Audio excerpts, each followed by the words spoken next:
Hello everyone, this is Mar Haddad here again. In this lecture, I'm going to explain to you about VLAN. So what is VLAN, how does it work, what we need to do in order to configure VLAN in our network, and of course we are going to see what is the benefit of using VLAN in our network. So this is what I'm going to do in this lecture. I'm not going to do the lab now. The lab will come after this lecture directly. So now let's go and check what is VLAN and why we need to have VLAN in our network. Okay, to make it easy for you, I just make a drawing here to explain to you how we can apply VLAN inside a company. For example, let's say we have this company here, and this company consists of 3 floors. Floor number 1, first floor, second floor, and third floor. In the first floor, there are 3 computers connected to this switch. On the second floor, there are also 3 computers connected to the second switch, and on the third floor as well, 3 computers to the switch, and then all switches are connected to each other via one switch. So in this case, we have one network where the 3 floors are connected to each other. Okay, so if we don't use VLAN, this is what we normally call a flat network. Flat network means that we have only one network, which is like you see here. This is the whole network that we have. Okay, and on this network, all computers are able to communicate to each other. Okay, so in this case, we only need to provide one network ID. So I'll put here network IDs. For example, we say here we will give to this network 192.168.0.0/24. That means this computer, for example, the first one here, he would take 192.168.0.1, this 192.168.0.2, this 3, 4, 5, and until .9 here. Okay, so you will see that all are on the same subnet, and that's something we will have problem with that, especially when we need to divide our network into different departments. Okay, we will see it in a moment. But the idea is that every computer will be on the same network. Then if we go back to the network basics, and we know that one computer, when he wants to communicate to another computer, he needs to have the IP and the MAC address of the destination computer. That means the computer that he needs to send to him his frame. So in this case, let's assume that computer 1 would like to speak to computer 9. So he will check, okay, I have the source and the destination. So the source MAC and the source IP, which is his own MAC address and his own IP, he has them because it's for him. But he will see that he is missing the MAC address of the destination, but he has the IP of the destination. So he knows the IP of the PC number 9, but he doesn't have his MAC address. In this case, he needs to do a ARP request. That's something we go back to the network basics, and ARP request is exactly when he would like to know the MAC address of the destination. And also from the network basics, we know that ARP is sent via, if you remember, broadcast. Okay, so there will be a broadcast. And broadcast is very bad for our network because in this case, our network will not be working anymore. It will not be functioning anymore. That's broadcast. So the ARP request is sent via broadcast. That means when computer 1 is sending the ARP request from here, it would come to this switch. And this switch will send it to all ports that he has because it's a broadcast. You don't know where it's going. So we send it to all ports that he has active, and not only from the port that he received from it. So he received this ARP request on his port, he will not send it back because he received from that, but he will send it from here, he will send it from here, he will send it from here.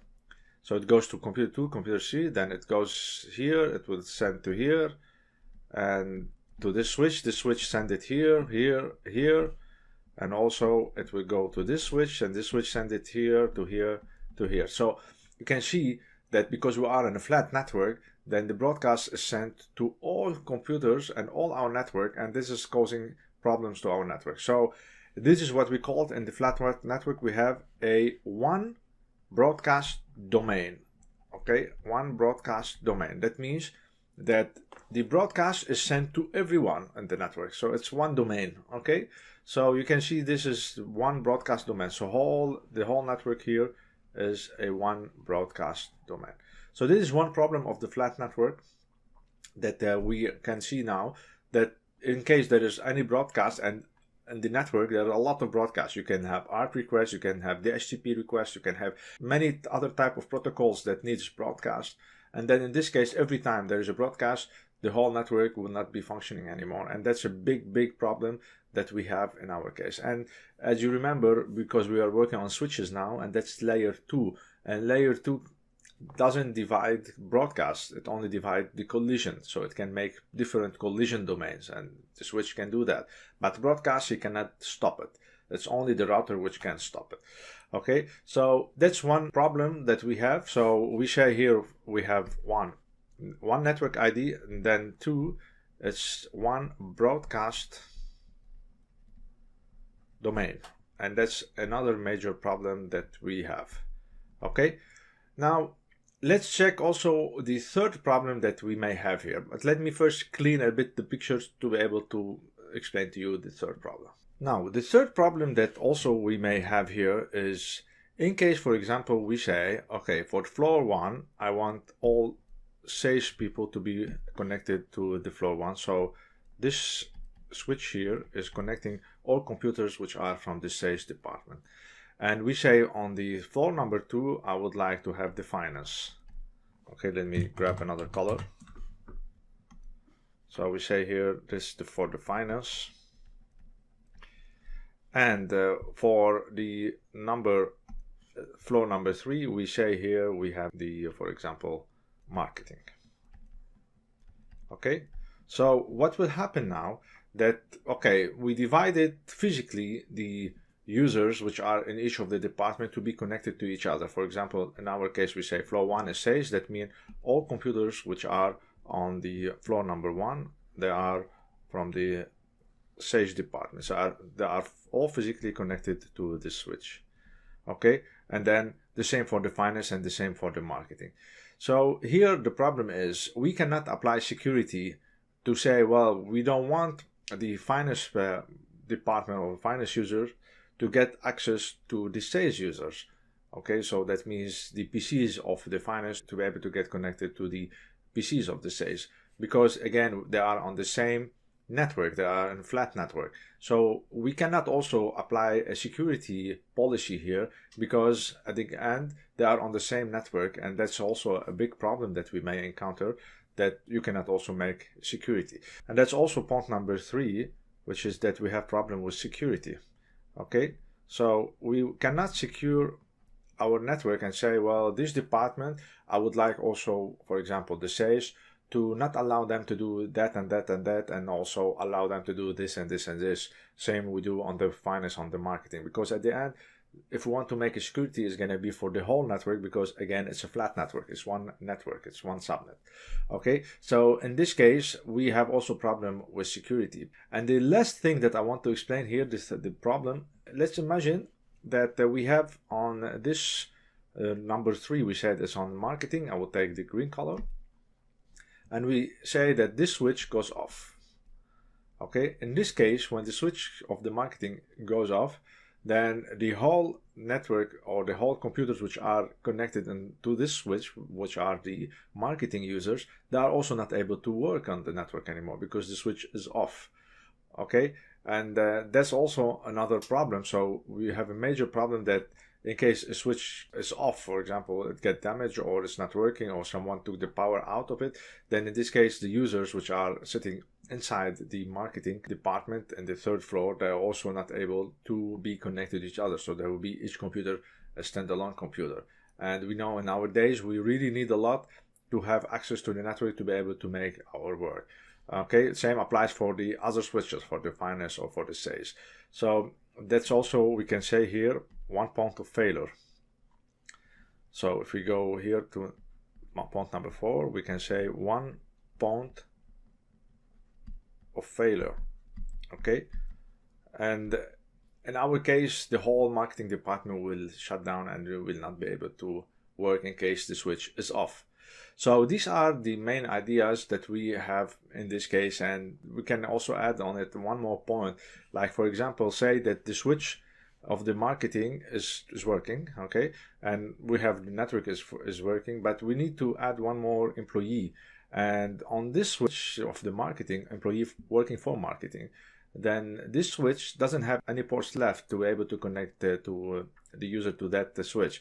Then in this case, if we say that only on the third floor are the marketing and we don't have any switch anymore available to have a port to connect to it, then we will not be able to connect them, for example, to this switch or to this switch, because we have defined it that the switch of the floor number 2 is for the finance and the switch of floor number 1 is for the sales. So we only want to group them physically from the same department.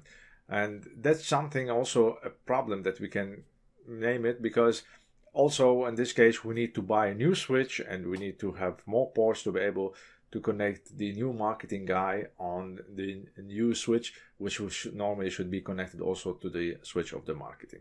So these are problems that can happen when we are deploying a flat network. That means one network and all users are on the same network ID. They can cause a lot of problems of broadcast. There's no security that we can assure that each department is not able to see the other, for example, on the network, and then we have one point of failure. So these are the main problems that you can have when you deploy a flat network. So for this case, we need to have VLAN, and VLAN will solve for us all those problems that we just have explained now. So let me now show you, in case we have the same case and we apply VLAN, what will happen and how those problems that we have just mentioned now will be solved. So here is our same scenario. We still have here the headquarters, for example, or the building, and those are the 3 switches connected to the main switch, and they have the users connected to each of the switch. Okay, so instead of saying that floor number 1 is for sales, floor number 2 is finance, and floor number 3 is marketing, what we can do, we can create VLANs.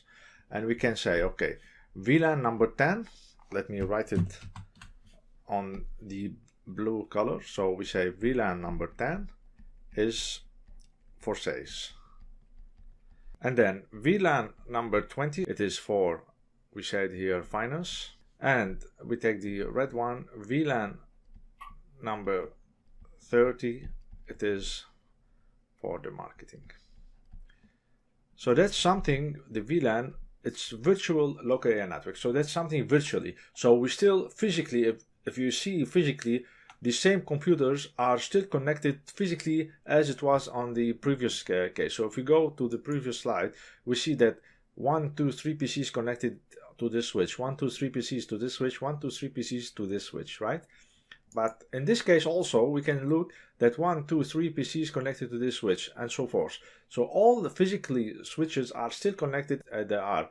But virtually we are creating VLAN, and then why we do that? To separate the departments from each other. So we can say, okay, I will create VLAN 10, and on VLAN 10, I will say that this is for sales. And I put the computers on the VLAN. So actually, it's not the computer that we can put, it's actually the port which is connected to the computer. So in our case, we say that VLAN 10 is this one, the blue one.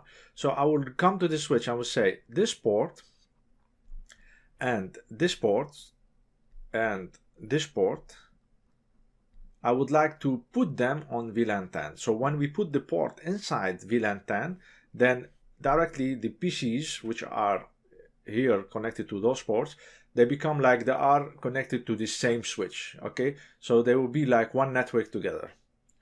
All right. So also I will do the same for the, if you can see here, we say, okay, for this port, which is connected to this PC here, and this port, and this port, I will make them inside VLAN 20, because VLAN 20 is for the finance.